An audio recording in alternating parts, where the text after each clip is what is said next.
When people heal in this work, so many times it's not about, they reach a point where they're not wondering why they haven't healed. They're so involved in the process of change that their effort to change some aspect about themselves is greater than their desire to heal. They're learning the formula to heal by doing that. How many people heard me?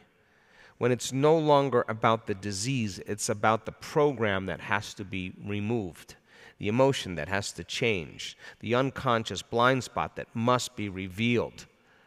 It's the dark night when you're weighing what you know against what you don't know, and you know you can't go back. But you got to go. But it doesn't look like anybody else is going. And you ask your friends, what do you think? And they're giving you the worst answers you ever heard. That none of that feels right. They don't get you. They're not you. No one has the answer but you. And you know you can't go that way. And you got to trust the unknown. And that's a lot of trust in yourself, especially when no one else is doing it. Our community is so valuable to me. I love us in so many ways. People in this audience that have healed their bodies. I talked to a cancer biologist backstage just a bit ago, diagnosed with a very rare cancer that spread throughout her entire body. Chemo doesn't work. If chemo did work, it's 6% of the population. If it did, 6% of that 6% would actually respond to this very rare treatment. She's a cancer specialist, a researcher. She has no cancer in her body, none, zero. Just a little specks left in her liver. She had them all over. She had nodules all over her body. She had it spread in her bones and all over her liver. She's a cancer researcher. I mean, I just had the meeting with the science team. What are we doing next year? Cancer research, they said. And she says to me, well, any of you want me to help you write any grants on cancer research? Bet you're sure we do. As a scientist, it's the 4-minute mile that we're after here. What's what we're after? We're after that new level of awareness, of possibility, that someone in the flock, someone in the tribe, someone in the pride, someone in the culture, in the community, broke through a certain level of consciousness or unconsciousness, and they're the example to the rest that it's possible. It's not only a footprint in consciousness, it's in three-dimensional reality. You're staring at evidence, you're staring at truth.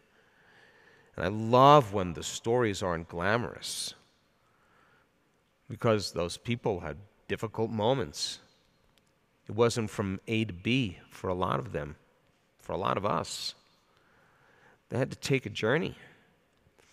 And the journey, the value in the journey for the person who's listening to the truth. I say when I see these testimonials, they send them to me all the time, I say, she's telling the truth. She is telling the truth. She is speaking truth. The value to the person who is paying attention because they want to change is listening to the uncompromising will,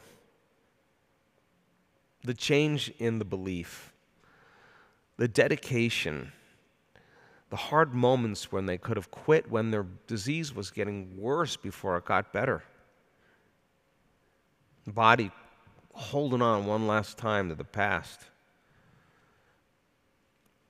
Family members that challenged them. Bankruptcy, loss, everything, losing it all. When they tell the story of their healing, it is very clear that they're no longer a victim to their disease. It couldn't exist in them. Their story is a testimony of truth. It's a testimony of possibility. You look at the amount of testimonials we have in this work. You look at the number of examples of truth that we have. And I said to this cancer doctor, because she knows, when cancer spreads to an organ, or cancer spreads to the bones, and it metastasizes, eats away at tissue, breaks the scaffolding of bones down, usually a physician or a researcher will tell you once it metastasizes to an area, likelihood of that area coming back with, without some type of damage is very, very unlikely. We have had numerous people in this work that had metastatic cancer spread to all their organs through their bones. There it is, and then there it's not. It's no longer evident. It's gone. That's a normal now in this collective consciousness. It's not uncommon now that that occurs. Not once, not twice, not 3 times, not 4 times, not 5 times. This seems to be a pattern. This seems to be a trend. This seems to be a new consciousness. Her doctor, the radiological report was basically saying, wow, this is not normal. This doesn't happen.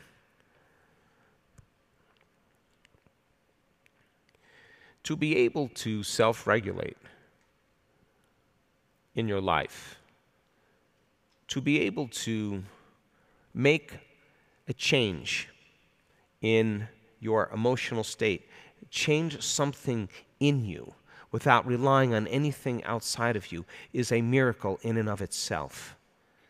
And I don't care. In the beginning, I know it's hard. I understand it. But if you keep practicing it, you're going to get really good at catching yourself when you start having a bad attitude. Would you agree? And that would be worth it in and of itself. Yes? But just to prove to you that I am telling the truth, I'm going to ask Jennifer, who is our cellular biologist, cancer researcher, to come on the stage and just have a little chat with us. What do you think? 5 years ago, I was diagnosed with cancer. It was early stage in the uterus, and it's a very rare cancer called sarcoma. And at the time, because it was so small, my oncologist said, "Don't worry about it. We'll watch you over time, but we caught it early. You're going to be okay." So fortunately, they kept an eye on me. I had a small recurrence a couple years later. They took that out, and then I was fine for another 2 years. So come July of last year, so July 2020, they noticed a slightly enlarged lymph node in my pelvis, and they watched it, and over a couple months, it started to grow. So they determined that it actually was a recurrence, and I would need to do chemotherapy. So I did the traditional cytotoxic chemotherapy where your hair falls out and you're sick. And the idea was to shrink this tumor enough so that they could take it out. And then I could go on my merry way and be disease-free, hopefully, for another, several years. But unfortunately, that's not what happened. I did the full 6 cycles of chemotherapy, and I was expecting that the tumor had shrunk and that I would have surgery and be okay. But what actually happened was the tumor grew and had spread to my lungs. And I know as a cancer biologist that, once, as Dr. Joe was saying, once the cancer spreads to different parts of your body, your prognosis changes a lot, and to be honest, is really not that good. So I enrolled in a clinical trial at a fabulous academic institution in the US, and in that clinical trial, I was able to basically stabilize the tumor growth. So the big tumor didn't grow in my pelvis, and then the lung nodules didn't grow either. So that's good. But come June, so this was in February of this year, come June, so a couple months later, my liver function tests started to go up and become abnormal. I started to have a lot of pain in my pelvis and in my back. In fact, I had to be hospitalized at one point because the pain was so bad. So my physician, my oncologist, did what's called a PET scan, and he saw bone mets all over me, lung mets, innumerable liver mets, metastases, nodules in my abdomen. It was everywhere. So I was off the trial because clearly that drug was not working, and he started me on a new drug. And this was the Friday before I came to Dr. Joe's Colorado retreat back in July. So just a couple of months ago. And I attended from Sunday to Thursday. I had to get back in time for treatment. But I remember doing the meditations, lying down, and being in so much pain from lying down in my pelvis that, I had to have pillows around me, and, I was moving around all the time, and it was just agony. And over the course of the week, I noticed very subtly that the pain was getting a little bit better. I thought, maybe this is in my head, but I'm going to go with this. So I had to leave on Thursday and Friday get chemotherapy, so I missed a couple days of the retreat. But when I went in for my blood work, my liver enzymes went from 700, which is really, really bad, like liver failure bad, down to 30, which is even better than they were before I started chemotherapy. So, I mean, it was really, really incredible. And even my oncologist, I had just started this new therapy, and as Dr. Joe mentioned, it only works in 6% of people with sarcoma, and most of those people are men and women of color. So, there was a teeny tiny little chance that I would respond to this therapy. So my blood work continued to improve. Wait. You forgot one important point. You were doing your meditations, how were you? Every single day. Every single day. And, I would pick the meditation based on what spoke to me that day. It might be the healing one, or the heart-mind coherence, or the blessing of the energy centers. But every single day, I did the meditation. And I also practiced 15 minutes of gratitude for my healing. And with that gratitude came joy. And I lived with that as long as possible, but at least for 15 minutes every day. Because up until that point, I had lived a life of survival and fear. And I was changing that now to this wonderful opportunity that I have. I'm healing, I'm optimistic, and grateful. So doing the meditations every day, and we get a scan finally, so to really see what's going on. And my oncologist actually called me on the phone, which is a big deal. He called me the night before because he was so excited and impressed with what he saw. And what he saw was, and I'm going to quote this, interval, let me think for a second. interval response manifested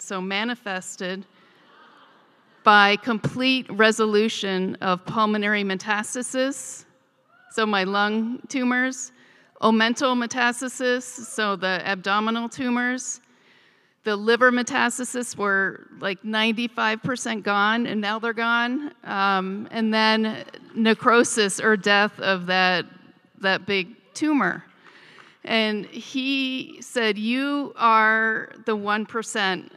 He said, "This is absolutely amazing." And I have to tell you that being here this weekend, I was able to do the pineal gland 4-hour and 10-minute meditation lying down with zero pain. Zero pain. And I feel so grateful. And I have met so many wonderful people here, too, that have shared their stories with me. So I hope that this provides hope. I would love to talk to anybody about, what I'm doing. And I just wanted to pay it forward because I have found a lot of inspiration from the testimonials that I've watched. So hopefully this is helpful.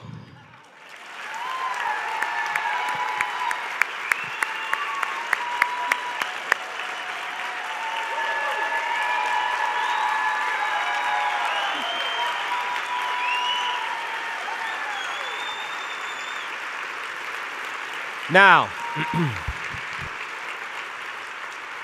couple things here. She's a scientist, a rational researcher, empirically based.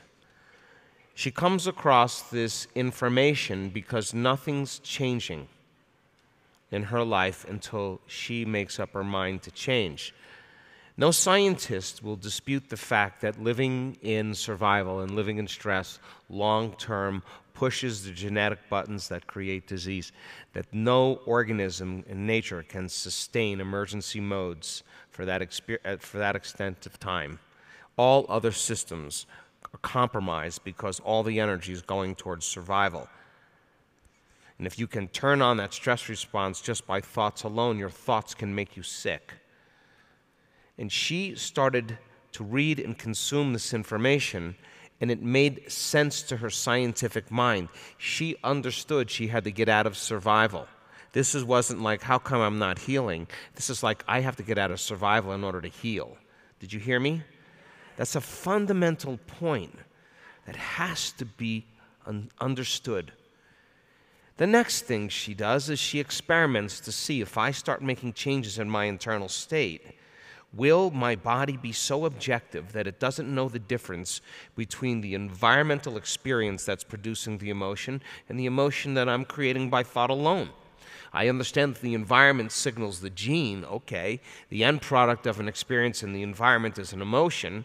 My goodness, I could actually signal genes ahead of the environment if I give thanks for my healing before it happens.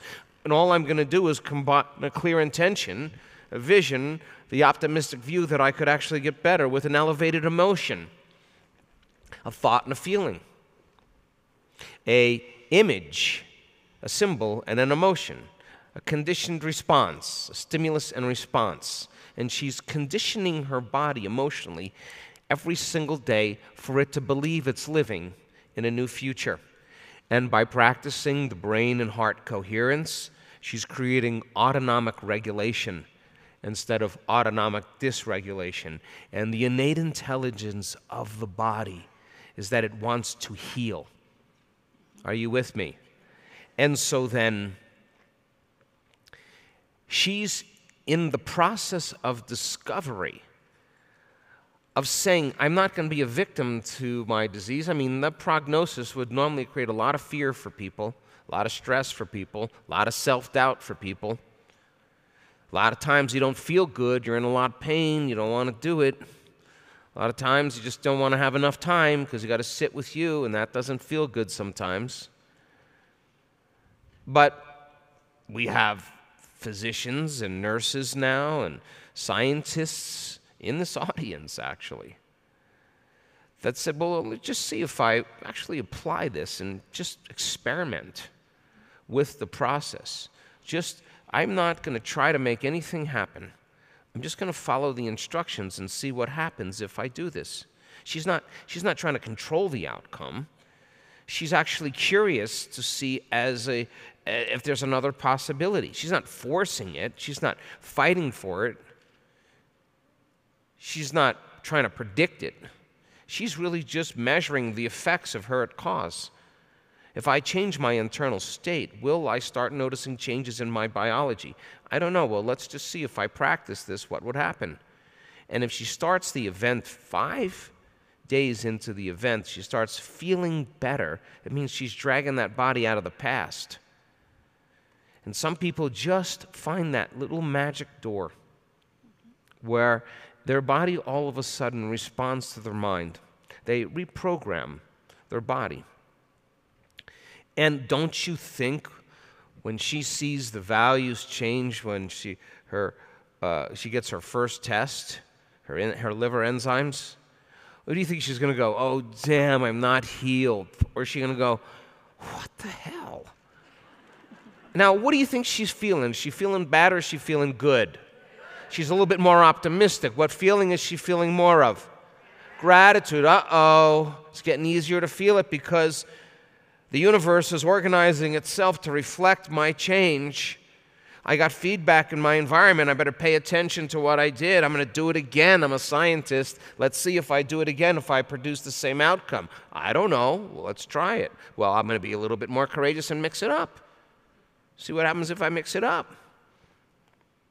All of a sudden, the metastasis to the different parts of our lungs, there's the spreading of the cancer spread to the lungs. It's secondary. It's gone. Tissue's repaired. Now, who did that? Did her personality do that? Her autonomic nervous system said, well, got a new driver here. I got to endorse whoever's whoever's in office. I endorse who's in office. That's what the body does. It's the servant to the mind. New driver, new personality, uh-oh, not thinking the same way, certainly not acting the same way, very much certain we're not feeling the same way. Let's see how long if I keep this up. Okay, now my metastasis to my lungs feels better. I don't have any sign of cancer there. Oh, am I going to feel guilty and shameful and unworthy, or what am I going to feel now? A little bit more love for life? Where's energy moving? Oh my God, I really feel this heart and brain coherence stuff. I actually feel that. Oh, well, now I feel even more grateful. And here she goes. She spirals right out of her health condition. Nothing changes in our lives until we change. This is the 4-minute mile you're looking at right here, the example of truth.